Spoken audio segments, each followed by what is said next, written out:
नमस्कार, डालकोला एक्सप्रेस में आप सभी को स्वागत है। आज हम हैं रायगंज टोल प्लाज़ा में। तो आज श्री राहुल गांधी जी रायगंज में उपस्थित हो रहे हैं। तो इसी बीच कांग्रेस के प्रत्याशी, कांग्रेस के कर्मी से बात करेंगे। तो आप लोग बने रहे डालकोला एक्सप्रेस में। तो डालकोला एक्सप्रेस में स्वागत है। बहुत बहुत शुक्रिया और आपके तमाम दर्शकों का मेरे तरफ से हार्दिक शुभकामनाएं हैं और आपके जितने दर्शक हैं उनके लिए जो है सलाम, नमस्कार, आदाब। और जो है आप भी जो काम कर रहे हैं बहुत बढ़िया है। बाकी आगे आप पूछ सकते हैं, क्या पूछना है। क्या नाम है आपका? मेरा नाम हुआ तबरेज़ आलम। अभी आप किस जगह जा रहे हैं आप? अभी तो ऐसे तो पत्रकारिता हम भी करते हैं, लेकिन आज हम लोग जो है वो राहुल गांधी का सभा होना है जिसमें हम लोग जा रहे हैं, उसमें जो है कवर करने के लिए। तो सोचे कि आपसे भी बातचीत कर लिया जाए। इसी बीच हुमायूं कबीर, उसके बारे में आप क्या बोलना चाहते हैं? देखिए, ये लोग दलाल हैं और ये बीजेपी के गोद में पलने वाले लोग हैं। आप जैसे कि वीडियो ये नहीं, आज से कम से कम 5-6 मंथ पहले जब मैं पटना गया था, एक पत्रकार को वहाँ पे भी मैंने इंटरव्यू दिया कि वो सिर्फ बीजेपी का काम कर रहा है और वो सिर्फ उनको जो है लोगों को धोखे में रखने के लिए एक नाम बाबरी मस्जिद का रख दिया गया, जिससे वो वोट जो है इकट्ठा करने की कोशिश किया और मुसलमानों के वोट बैंक को बांटने के लिए और यहाँ पे ममता और बीजेपी को फ़ायदा पहुँचाने के लिए कहीं ना कहीं कार्य किया है उन लोग की तरफ से, ये दिखा जा रहा है। अच्छा, इससे पहले एक्स एमएलए श्री गौतम पाल हमारे करंदी विधानसभा में किस क्या काम किए हैं, उसके बारे में आप क्या बोलना चाहते हैं? देखिए, काम तो जो वो गिना रहे हैं तो कुछ सड़क का काम हुआ है, लेकिन जो मेन ये बंगाल में सिर्फ वो नहीं और सबसे इलाका, एक तो बंगाल एजुकेशन में पिछड़ा इलाका ही है, उससे सबसे ज़्यादा अगर पिछड़ा कोई इलाका है तो हमारा करंदी की विधानसभा है, जहाँ पे आज स्कूल का भी आप स्थिति देख लीजिए, कहीं टीचर्स नहीं है। आप दालकोला हाई स्कूल का ही बात कर लीजिए, जहाँ पे 25 से 30 टीचर्स का जो सीट है, जहाँ पे सिर्फ 7 से 8 टीचर्स के द्वारा काम किया जा रहा है। वहाँ पे प्राइवेट से जो टीचर रखा जा रहा है वो 3,000 रुपये मंथली उसको दिया जा रहा है। जो 70-80 लाख रुपए खर्च करके जो आया है और जो स्टूडेंट के लाइफ में जो है इतना खर्च करने के बाद जो टीचर्स बना है और उस टीचर्स को जहाँ 3,000 रुपये दिया जाए, वो अपने दिल से पढ़ा सकता है कि आप ही बताइए। जिसका जो 70-80 हज़ार लाख खर्च करके जो पढ़ा होगा वो 3,000 में क्या पढ़ाएगा बच्चों को। इसीलिए पूरा एजुकेशन जो है पूरा ठप पड़ा है। पूरे बंगाल की बात अगर कर ली जाए तो कहीं भी स्कूल में ना सिर्फ मिल रहा है, किताबें तो मिल रही है, लेकिन वो बच्चों को पढ़ाई के लिए ना टीचर्स हैं, ना अच्छा बेंच है, ना ब्लैक बोर्ड जो पहले के बाबा आदम के ज़माने में वो जो है दीवारी में जो पलस्तरा करके बना दिया जा रहा था। आज डिजिटल ज़माने में दिल्ली में देख लीजिए, केजरीवाल के द्वारा जो काम किया गया था, हर क्लासरूम में एकदम डिजिटल बोर्ड लगाया गया, अच्छा बेंच लगाया गया, बच्चों के पढ़ने का सुविधा उपलब्ध कराया गया। लेकिन ये एक ऐसा केवल हम लोग का राज्य है बंगाल, जहाँ पे सिर्फ आज बाबा आदम के ज़माने के टाइम से वो ब्लैक बोर्ड चलता आ रहा है। आज तक उस चेंज करके डिजिटल बोर्ड तो दूर की बात, ब्लैक बोर्ड चेंज नहीं कर पाया, जो व्हाइट बोर्ड लगा दे जब मार्कर से पढ़ाई हो। बच्चे क्या समझेंगे, आप बताइए। आप अभी किसको समर्थन कर रहे हैं? अभी समर्थन हम किसी को नहीं कर रहे हैं, समर्थन वो अपने दिल में है। ये हमारा जो है स्वतंत्र देश है, आज़ाद देश में ये हमारा अधिकार है कि हम वोट किसी को भी देंगे, एक को देंगे। लेकिन वोट देने से पहले मैं चाहूँगा कि आप उस गैस सिलेंडर को भी देख लीजिए, जिस गैस के बारे में मोदी जी कह रहे थे कि जब वोट देने जाइए तो नमन करके जाइएगा। उस जो है हम उस तमाम एजुकेशन सेंटर की भी बात कर लेंगे। जब आप जाइए तो अपने बच्चों के फ्यूचर को और बच्चों के मुस्तकबिल को भी ज़रूर देखिएगा कि हमारे बच्चे जिस स्कूल में जा रहे हैं उसमें सरकार के द्वारा शिक्षा दी जा रही है कि नहीं, बच्चों को अच्छी तालीम दी जा रही है कि नहीं। उसके बाद आप वोट देने जाइएगा। आप ये जब आप जाइए वोट देने तो घर के तमाम चीज़ों को देख के जाइएगा कि जिस बच्चे को आप स्कूल भेज रहे हैं उस बच्चे के द्वारा आपकी पढ़ाई हो रही है कि नहीं, आपके बच्चों के मुस्तकबिल के साथ जिस सरकार को आप सत्ता में बैठाए हुए हैं उस सरकार के द्वारा आपके बच्चों के भविष्य के साथ खिलवाड़ तो नहीं हो रहा है। जब आप इन तमाम विषयों को देखेंगे तो आपके माइंड में जरूर आएगा कि किसको हमको समर्थन देना है। बहुत बहुत धन्यवाद। की नाम আছে আপনার? रामदेव मातो। दादा की नाम আপনার? আমার নাম পারভেজ আলম, রানীগঞ্জ গ্রাম পঞ্চায়েত। আপনি রানীগঞ্জ গ্রাম পঞ্চায়েত থেকে আছেন। আপনি এখন কোথায় যাচ্ছেন? আমি রায়গঞ্জ যাচ্ছি, ওখানে রাহুল গান্ধীজি আসছেন, দেশের বিরোধী দলনেতা। উনি আসছেন আমাদের যুবদের মনে একটা উৎসাহ বাড়াবেন। ওনাকে দেখার পরে মানে উনি একজন আদর্শ ব্যক্তি, ওনার নীতি নৈতিকতা দেখে আমরা অনুপ্রাণিত। বলছিলাম এখন আমাদের এক্স এমএলএ শ্রী গৌতম পাল ও কি কাজ করেছে ওর উন্নয়নের জন্য আপনি কত সন্তুষ্টি আছেন, এই বিষয়ে আপনি কি বলবেন? দেখুন, অনেক কাজ করেছে, মানে অস্বীকার করবো না, কাজ করেছে, কিন্তু যেগুলো প্রতিশ্রুতি দিয়েছিল সেগুলো করতে পারেনি।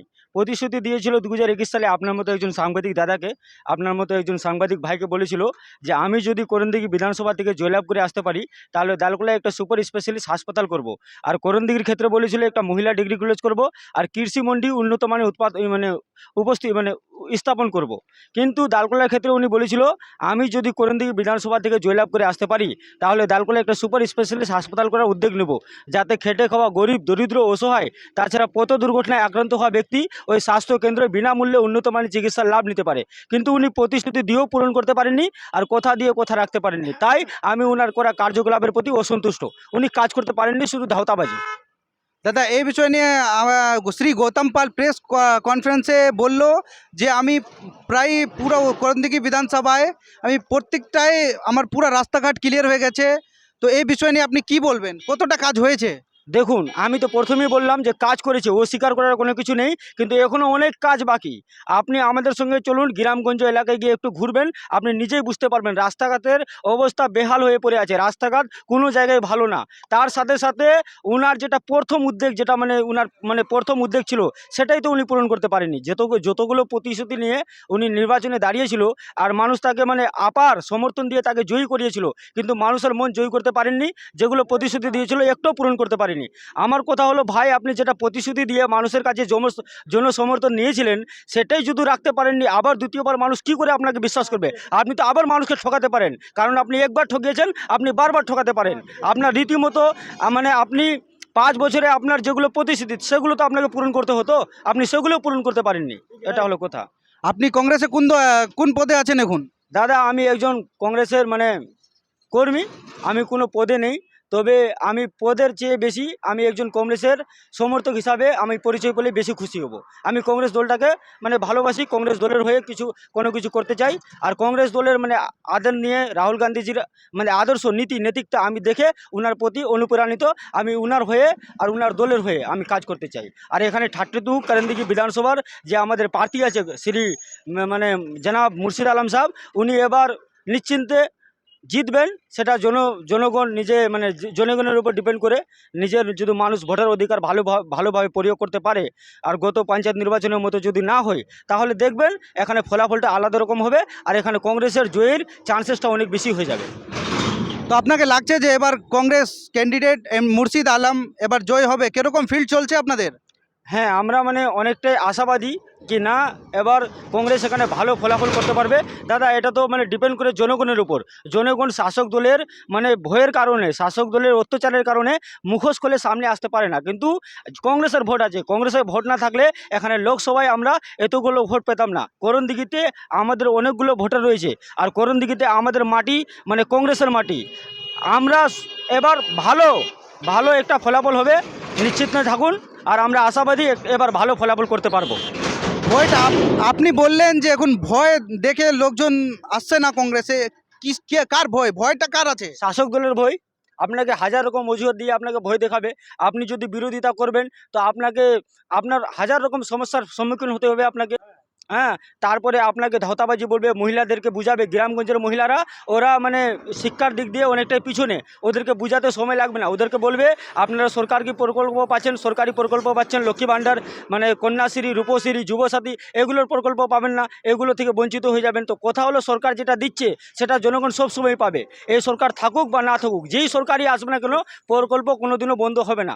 তার সাথে সাথে কথা হলো প্রকল্প কিন্তু জনগণের টাকার প্রকল্প, সরকার নিজের বাড়ি থেকে দিচ্ছে না, এটা জনগণের টাকার পয়সা, এটা সবার অধিকার, এটা গণতান্ত্রিক অধিকার, সরকার দিচ্ছে, জনগণ কেন দিবে না? কথা হলো যে মানুষজন এবার আমরা আশাবাদী কংগ্রেসে একটা ভালো ফলাফল করতে পারবো আমরা। আপনি বলছেন ভয়ের, কোন দল থেকে ভয় দেওয়াচ্ছে আপনি এই বিষয় নিয়ে বললেন এখন? ওই তো শাসক দলের ভয়, তার সাথে সাথে শাসক দল এবং বিজেপির ভয়। বিজেপি যেরকম কেন্দ্রতে মানুষজনের অধিকার হনন করেন, ঠিক একই রকম আমি বলতে চাইলে একটা কথা বলবো, আমি মমতা বন্দ্যোপাধ্যায় একজন আদর্শ নেত্রী। আমি খারাপ বলবো না, আমি কংগ্রেস দলটা হয়তো করতে পারি, কিন্তু আমারও ভাই বুদ্ধি আছে, বিবেক আছে। মমতা বন্দ্যোপাধ্যায় কোনো খারাপ নেত্রী না। উনি একটা আম গাছ, যখন একটা ছোট আম গাছকে লাগাবেন তো গাছে যখন ফল হয় না, তো গাছের ডালগুলো ভাবে ফলটা হয়তো আমরাই জন্মাইছি, কিন্তু ফলটা জন্মানোর অবদান গাছের ডালের না, গাছের জোরটা হলো মমতা বন্দ্যোপাধ্যায়, আর গাছের ডালগুলো হলো তার টিএমসির নেতাকর্মী। যতদিন পর্যন্ত ওই ডাল থেকে ওই ডালগুলোকে কেটে আবার নতুন ডাল না জন্মাবো, ততদিন পর্যন্ত ওই গাছের আসলে কোনোদিন যাব না। টিএমসি দলের যতগুলো নেতাকর্মী রয়েছে সবাই নিজের অধিকারের দুর্প্রয়োগ করছে, মানুষের উপর শোষিত করছে, মানুষের অধিকারটা হনন করছে। গত পঞ্চায়েত নির্বাচনে দেখলেন মানুষের গণতান্ত্রিক অধিকার, মানুষ মানুষ নিজের ভোটার অধিকার প্রয়োগ করতেই পারে, কাকে দিবে না দিবে সেটা তার গণতান্ত্রিক অধিকার, কিন্তু মানুষের যেটা অধিকার সেটাও কেড়ে নিচ্ছে এই শাসক দল। এটাই হলো কথা। बहुत बहुत धन्यवाद। इसी बीच आप लोग बने रहे डालकुला एक्सप्रेस में, लाइक कर दे, चैनल को सब्सक्राइब कर दे। तब तक के लिए मिलते हैं अगली न्यूज़ में। जय हिंद, वंदे मातरम।